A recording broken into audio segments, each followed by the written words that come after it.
Hey there. Hi, Facebook Live. How y'all guys doing? Listen, I'm actually out in the street tonight, but I promised that I would come on. And so I wanted to talk with you because the thing I wanted to talk tonight about is third grade boys. But before I do that, let me just check and make sure I'm actually on live. Let's see. All right. So, third grade boys. Do you know, are you aware? And for some reason, I can't see my comments either. So please forgive me if I'm not responding. It's not that I am ignoring you. It's I literally am not seeing the comments. Third grade boys in America. Third grade African American boys in America who struggle with reading are being used to actually project how many prisons we will need for the future. Now, some people say that's not exactly true. It's it's a part of a process, but it's not the whole thing, an algorithm. But the bottom line is, it costs $150,000 a year to incarcerate a youth. Why wouldn't we take that money and use it to make sure every third grade boy or girl can read? Why would we not invest in our young people so that they can be contributing, successful members of our society? When you think about third grade, that is a very pivotal age. Some students are not all in the same place because they learn differently. It doesn't mean that there's something wrong with a young male who is not reading at that level. It just means they might be different from someone else. And so if you have a young male and they are struggling with their reading, I want you to know that our country is not planning to help them to become better students. It's planning to incarcerate them when they grow up. And that is not the destiny that you have for your child. And so tonight, I want to give you some strategies for what you can do if your third grade or second grade or sixth grade child is struggling with their reading. And the reason why we're fixing the reading issue is so important is because reading is the foundation to learning. You need to be able to read in order to understand the instructions for your math assignment.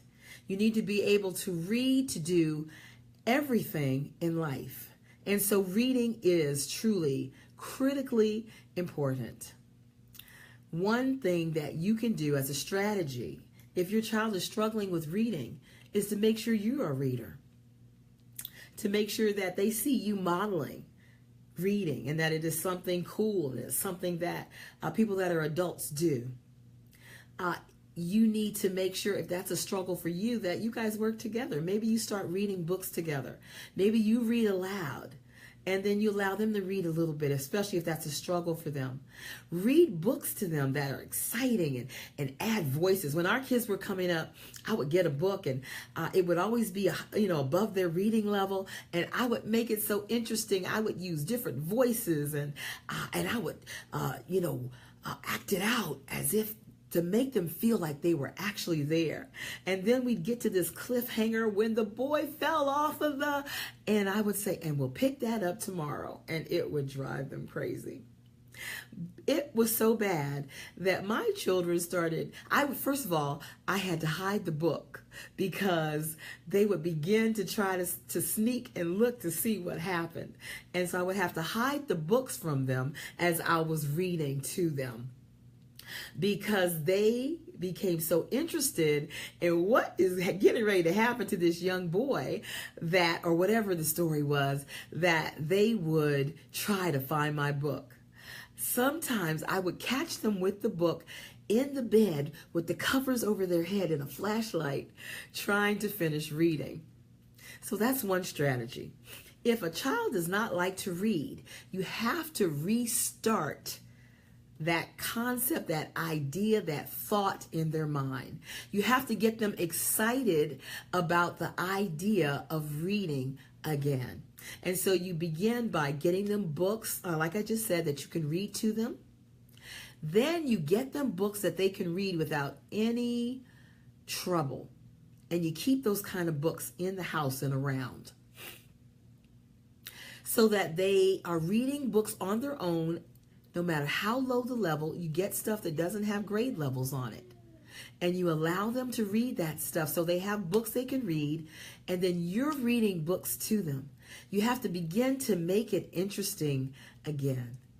Find out what types of learners that they are, so that you can begin to use their learning style to help them to begin to love reading.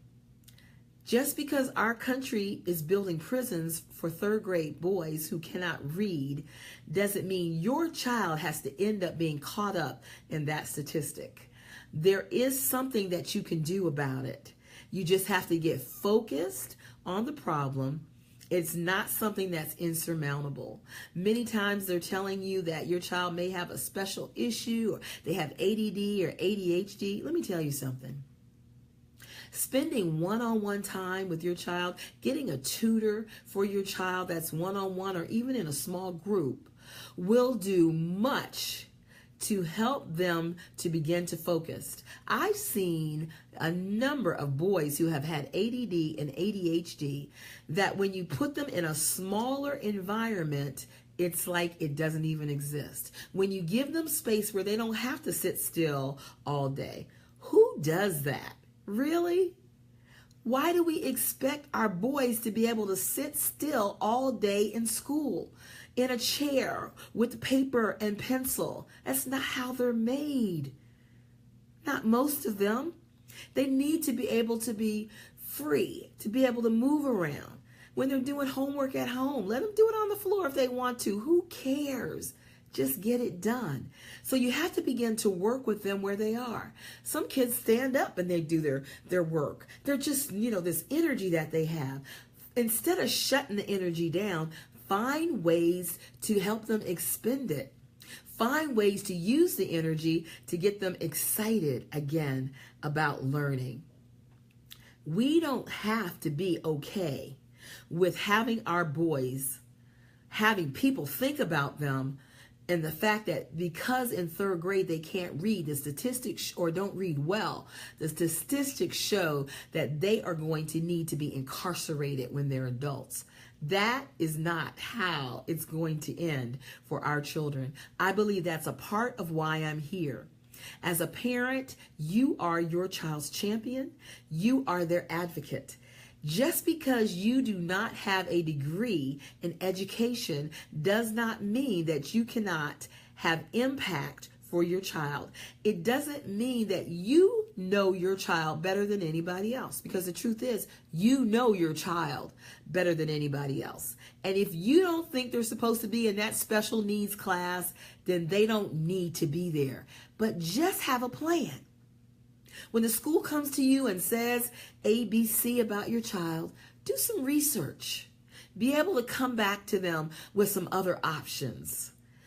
You have the power. And that is why God gave you that child, because he wants you to be an advocate for them. We don't have to accept everything that the teacher or the school system says. We can decide what is necessary for them. And just because they don't like reading doesn't mean they don't like reading. It might mean they're struggling with reading. They're embarrassed to read in front of people. They don't feel comfortable reading. That idea can be changed. Just because that's where they are now doesn't mean that's where it has to stay. But they must begin to learn to read. So we're going to have to find creative ways to help them begin to do that. And Mom, Dad, thank you guys. Thanks for the hearts. You are your child's answer. The children that God is calling, he's calling out of the system. And I don't mean school necessarily. He's calling them out of the trajectory that others have put our kids on. That if this is like this, then that's going to be like that. It's not like that anymore for your child. Because God is positioning you to become educated so that you can begin to gain strategies so that you can help your child succeed.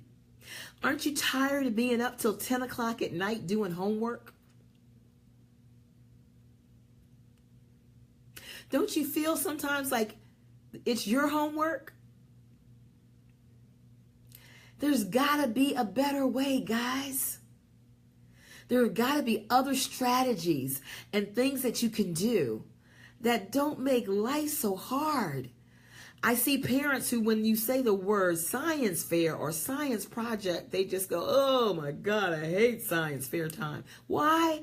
Because they end up being the one that has to do the research and help go get the stuff and help them put it together. I mean, it's a lot of work. But when you get the child more engaged, they can become a part of that process.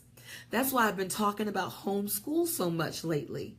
Yes, homeschool can be an option for you. Not for everyone. For some people, you just need some strategies that can help you to work in the system in the place you're at. For others, you need to completely pull your child out of the system in order for them to be saved, in order for them to reach their potential. Some children will be passed through the system and they'll be okay, but they will not be able to reach the potential that God has for them.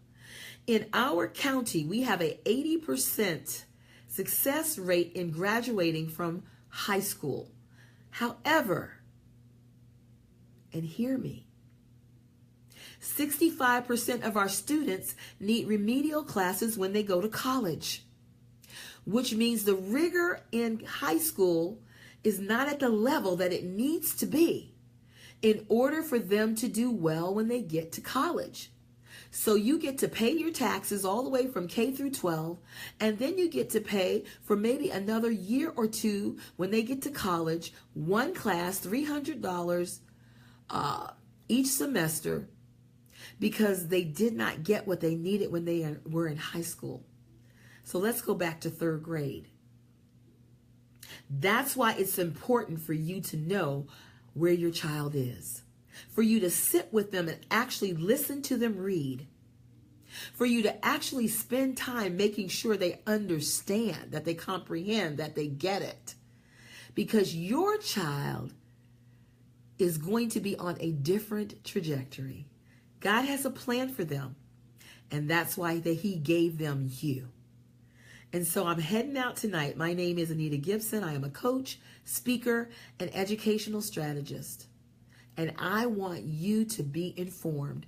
I want you to know what our country plans to do with our third grade African American males who cannot read. Because that's not what's happening with your child. All right, guys. Love you. Good night.